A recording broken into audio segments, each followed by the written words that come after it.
Samen had het 850 jaar lieken nog klonken hebben in Friesland. Verspraad door de hele provincies die in de middeleeuwen meer dan 50 kleesters. Een van die kleesters is Mariëngaarde bij Haarlem.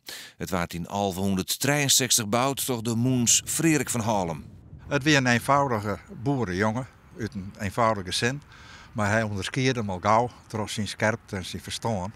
En daarom komt het ook dat hij een andere belangstelling heeft in zijn leeftijdsgenoten. En waarschijnlijk dat ik wel troplegen was. Hij was een nerd, zonder nou uit te zeggen. De geestelijken bestegen tijd om bidden, zong en bibellezen, maar werken vooral ook heel hut op de bouwland, dicht bij de Zeediek. Er waren ook monniken, werkmonniken, die nemen de conversen. En die hebben hier een soort loon ontgonnen, met name in beeld. Er is net een soort meer in het landschap te zien van de middeleeuwen. Het binnen benamen oude schriften en archeologische vindsten die het Mariëngaarde nog in Lippen houden.